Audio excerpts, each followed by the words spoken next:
This is the Benefits Buzz Podcast, your weekly pulse on what's happening in the world of employee benefits. Brought to you by your friends at WEX, who believe in simplifying benefits for everyone. Now listen up and let's get buzzed.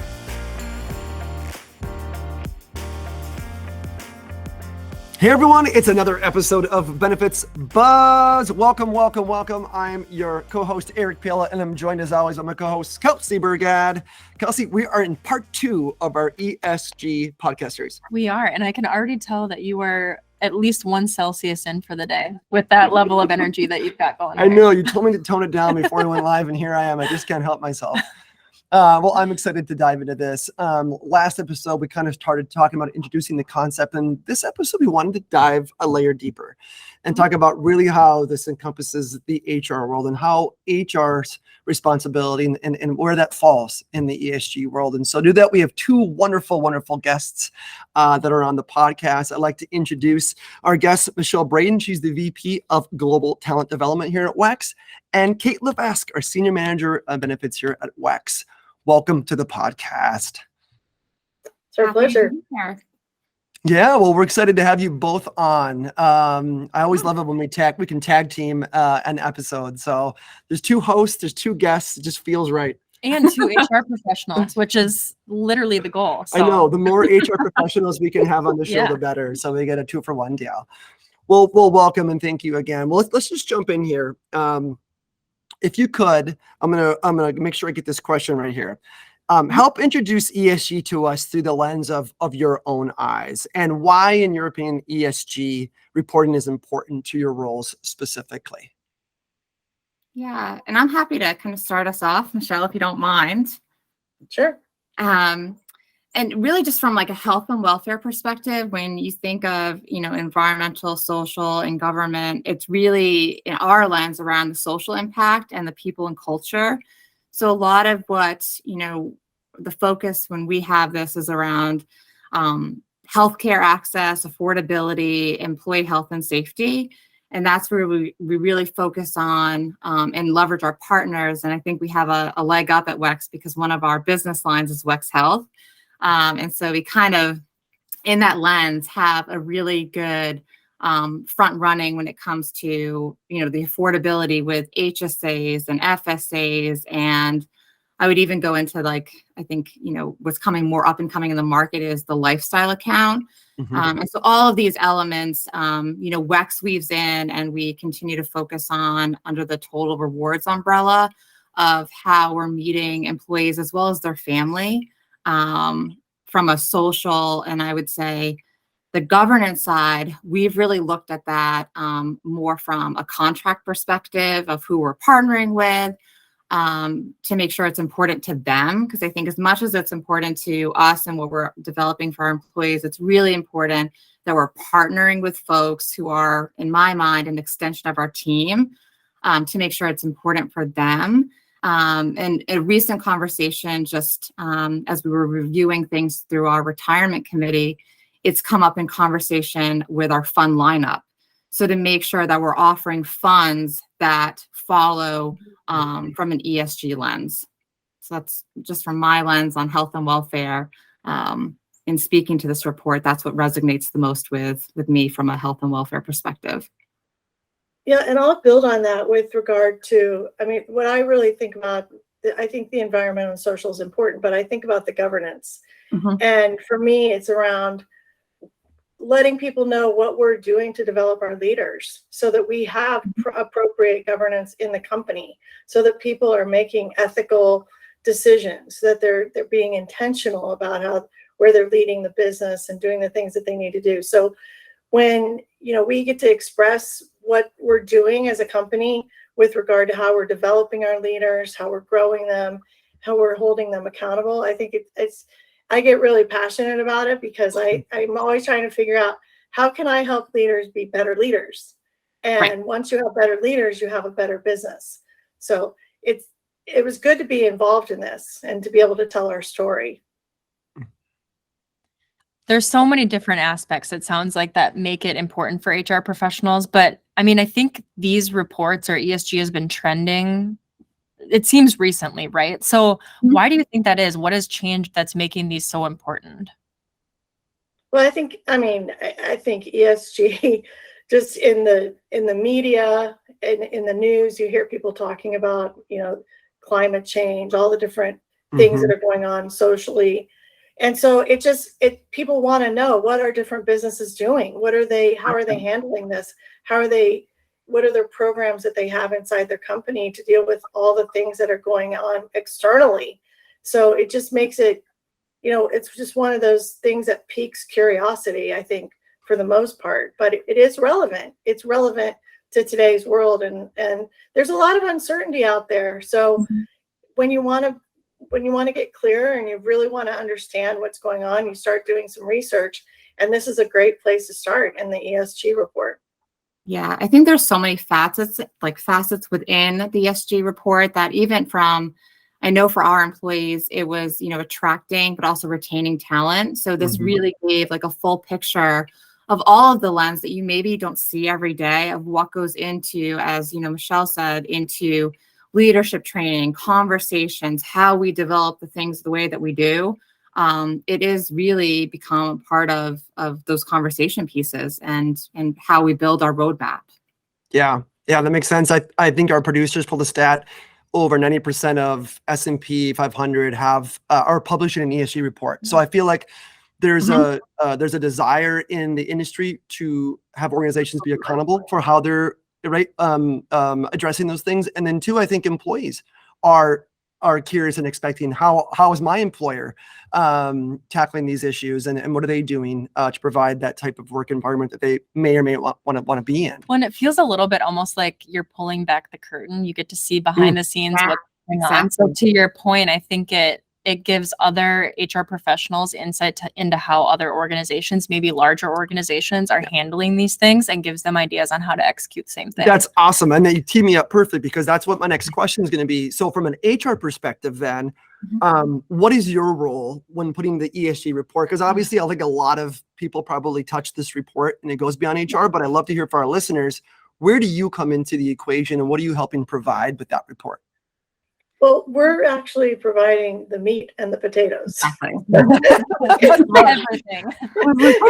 We're providing the details. The details. You can tell a great story from a marketing perspective, but if you want to know what really goes on, you bring in the experts to talk Exactly. about, what we're actually doing. And I think it's a great opportunity, for us to showcase the great work that our teams are doing. I mean, there's so many things that they've done that, like Kate said, people aren't always aware of it, especially, even you'd think employees know all of this. They don't. They're doing their No. jobs, and they're trying to, live their lives. And so this gives us an opportunity to really kind of, like you said, peel back the curtain and say, here are some of the things that are happening, and let's give you a little showcase of what's happening. And we even included things like what we're working on, what we're thinking about. So like my team, for example, we're looking at micro coaching using AI technology. And so we explained that in there, that we're piloting that, we're testing it. Is that going to have an impact on some of the things that we do with our employees? So it's like a great way to kind of show the thought process, if you will, and then what actually, get sticks for the next edition of our ESG. Yeah, I would 100% agree. I think it is the meat and potatoes. So it was really working with the ESG team and kind of gathering what what are we doing, and so that it did provide a very nice picture for employees. I mean, I think there's always ways that we're communicating, trying to educate employees, try to get things out there. But I think the report, what I found very nice, is that it was all kind of like within one area, and it really captured and outlined things very nicely within each compartment. So from an employee lens, who, again, if you're not close to something, you may not realize it's even out there. They read the report and they'll be like, oh, I didn't even know, WEX provided consumption benefits, or I didn't even know WEX provided this leadership training. I didn't even know WEX provided, I mean, all of these things are all in the report. And it's, I think it's really nice for employees that don't necessarily deal with this every day to really see it. Yeah, I mean, I'm one of those people when you're talking about those employees who don't necessarily always Mhm. know. When I read it, I was like, whoa, like blown away at all of the different things that were in there and all the things that WEX is doing. So I did think it was really enlightening. But that brings me to my next question. I was going to ask you when you're putting the meat and potatoes together, who is the audience you're trying to target? And it sounds like it is internal employees. Is that accurate? Or are there other audiences that you're keeping in mind? For me, it's both. I think it's internal, but also external, because as you look at other companies, as we look at benchmarking and what are kind of industries that we would compare ourselves with, it's always good to know what they're doing. And I think it continues us to grow, to innovate, to work on our roadmap, make sure that what we're offering is aligned with what we're hearing. I think that's where HR professionals calling into here today, we're all kind of gaining from, what we're hearing around. So I do think it's internal because it's good to show employees what WEX is doing, but also for external. So if you are having networking conversations, it's all outlined there as well. And I think it goes back to just transparency from both an internal and external perspective. And I think I agree. It's informing both, but when I was working on this, I was thinking external. So I think, we want to tell the world what we're doing, some of the things. And like, there's a little picture of how we reorganize the Global Talent Development Organization. We don't normally publish that kind of stuff. That's in there by our pillars of excellence. My team was really proud to see that in there, and they got excited by it. But I think from an outside in perspective, you look at that and like, oh, that's an interesting way to organize. I wonder if we should do something like that. I think it shows innovation, and it explains to the industry and others, some of the different things that you can do around, how you want to operate and how you want to organize. Yeah, that makes a lot of sense. I think it's, like you said, it's great. In some ways, it's a great retention tool because you realize the great things, but also, like you said, it's about sharing and kind of pulling the curtain back a little. Sounds like we did a little bit, and being really proud of the work that we've done for those that might be just hearing and learning about WEX for the first time. This is, we're covering this because I think it's great to hear and understand, but it's also to those who are listening, maybe considering an ESG report. And so I kind of want to get a little bit tangible for our audiences and where the rubber meets the road. So two kind of a double-headed question here. One, if you've kind of hinted at some things, but I'd love to hear, like, individually, what were some of the things that you contributed or your team helped contribute to the report? I know you said meat and potatoes, but maybe one example or two examples. And then two, how much time are we talking here? Like, is this a big hefty lift? Or is this something that you're able to put a couple hours toward? I just want to set the perspective and reality for our listeners. I was going to ask that too, because we do always hear that time is of the essence, especially for HR professionals, because you're pulled in so many different directions. So I'm curious to hear this too. Well, I'm going to take this one, Kate. Yeah, go right ahead. I'll maybe chime in, but go right ahead, Michelle. Oh, you know what? We have tons on our plate, but this speaks to the things that we're passionate about. I mean, it's like, how often do you, it's like, I used to be in sales years ago, and I said you could always talk to a decision maker about two things. One is their family and their kids. They'll talk forever. And this, when I look at the business of what we do, that's my kids basically and my family. So it's like we could talk forever on these things. And so when you talk about the time, it's like, does it take a lot of time when you're doing something fun and you're sharing your passion? No, it doesn't.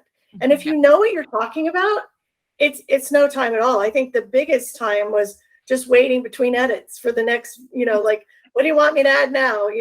Have the people who are reviewing, asking their questions, and then you add your things in there. But in my section, we talked a lot about the leadership development programs we have. We have a really great progressive program called Leaders Unleashed, and it's for emerging leaders all the way up to SVPs and different levels. It's differentiated by level. And it was great to be able to explain that, and they explain, what are we doing to help our managers be more effective so that they're better people leaders. It's great to explain that. And if we know our topic, it's no time at all. Now, I'm not going to say it was like 0 time, but it was minimal, I would say, for us to provide our input. Well, it sounds like you had fun doing it. I mean, if Right. you're waiting for the edits to come in, that means you're like, Right. you're invested. I It love was it. a lot of I fun think- doing it. Yeah, I mean, I couldn't agree more, Michelle. I think the product, like through the collaboration and through the questions, again, it's something we're very close to and we're very passionate about. I mean, I've been doing benefits for over 17 years now. And so in kind of, I would say the areas of culture engagement around highlighting everything that we're offering on our Total Rewards platform was, really exciting for me to kind of see how it's weaved into the bigger picture was also really exciting. I think, this was also to weave in some elements that we've brought forth with the pandemic that we're also going to continue with virtual ergo assistance and, rewards and recognition. And so a lot of these things, it seemed like no time at all because it was just highlighting really all of the efforts and team and passion that we all really love and putting it in, I think, a really nice report that tells a really amazing story of what WEX has, done. So for me, it was super exciting. I'm going to put you both on the spot and throw a curveball. Yeah. Now that it's still fresh, right? Because the report is still fairly new. Yeah. What is one thing you would have done differently now that you've gone through the whole process? Like, what would you do differently when you do it again? So you know what? I don't know if it's about doing it differently and how we put the information, but it's about thinking through what your organization is doing. So, I mean, this was a look back. I think this puts it in perspective where you want to look forward.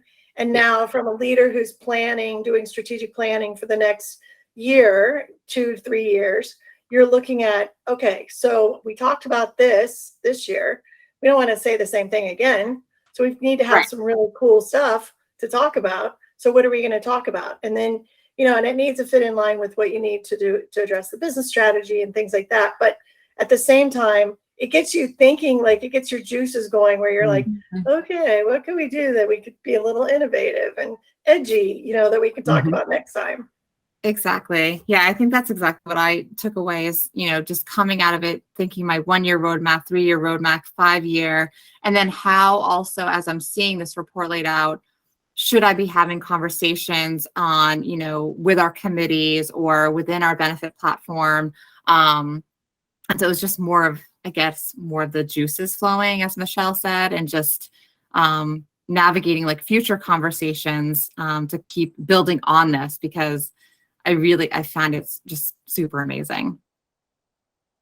Yeah, that's great tips. It's almost when you know that you have to create this report and it's going up publicly, there's almost that accountability for you to be, not only for you, but leadership and everyone to be thinking constantly about, yes, this year, but then like you said, oh, what can we highlight? What can we feature next year? What can we do? How are we progressing? And I love that about there. And so again, anyone thinking about a report or, that's great stuff to think about is how can you get your leadership thinking about this? How can you be a part of this? What have we done? And look at some ESG reports that are out there to see what organizations are doing around this. So I know we've got a link in our show notes that will be to ours in case you want to check that out. Maybe to close the show, I'll ask you if there are for our listeners out there, if they're considering venturing into the ESG report world, do you have any tips? Are there any stakeholders that you recommend they get on board, or just whatever comes top to your mind, since again, it's so fresh, that you would like to leave our listeners with kind of that one nugget or one tip? Do you want to take this, Kate, first? Yeah, I mean, I think, again, I think just from working with the team very closely, it is really having like a team approach. So I think collaboration is really big. A lot of elements go within each section. And it's kind of funny, Eric, just going back to, I think, kind of what you think about, from my lens with health and welfare, I almost see this as like, and it's comparing apples and oranges, but it's what resonates with me. The ESG report is kind of a finding of everything that, you've done. And then you kind of are like, what is next? And like, kind of get, what is that next piece? It's kind of like open enrollment for me. Right. So you go through, you kind of pull everything together. It's a high level education of everything that you have on your platform. You kind of, it's educating employees, and I would say maybe external, it's their family. And then it closes, and then like, okay, what's next? And you're already into like that next year. Right. And so we're already going into that from that perspective. And I think the takeaway is what I think made it successful, and maybe, you know, from the first session, this will resonate into this session, is it's the team approach. It's the collaboration, bringing in those like centers of excellence, like Michelle or myself, or, you know, the governance team. So it's bringing in those people and collaborating together. And as Michelle said, it just seemed like part of what we're doing. It wasn't in Sure. addition to, and I think we all feel invested in it, which is it's a great feeling to be a part of. Yeah, and I'll just add that first off, when you first hear about ESG, you're probably like, oh God, no, nothing governance. So don't be afraid. I mean, that's my one tip. Don't be afraid. It sounds more daunting than it is. But the other thing is we had really great writers and corporate communications folks that were putting this together with the governance team and with the COEs. And I think that is so critical, is having really great people to put. I mean, we did the meat and potatoes, but they've got to have a nice plate to put it on. You always need your communication. Yeah, you need some gravy on there, I suppose, too, right? Yeah. The gravy, you know, little like maybe flour on the Things. front. Yeah. That's great. That's great. Yeah. Yeah. Well, that's I would fantastic 100% advice. agree. Yeah, it sounds like having some good people to collaborate with are important. I love that analogy, and you too, Kate. I love the open enrollment analogy, which I know all of our Absolutely. listeners will get.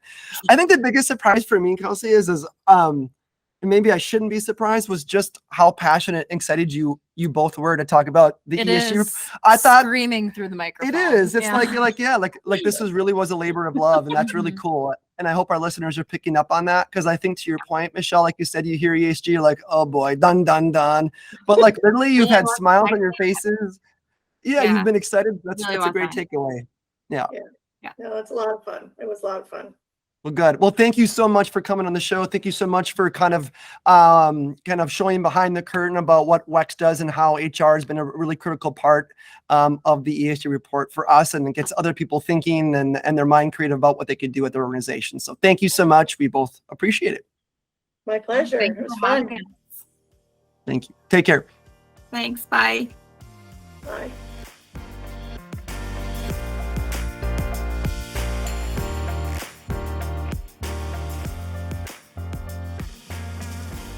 WEX is in the business of simplifying benefits for everyone. Now, although we certainly hope our podcast sparks some aha moments, like that was pretty cool, but of course we cannot provide legal, investment, or financial advice. And, well, therefore, nothing shared in this podcast should be interpreted as such. We encourage you to seek out appropriate professional advice regarding your plans. Hey, congratulations! You made it through our disclaimer. Thanks for listening.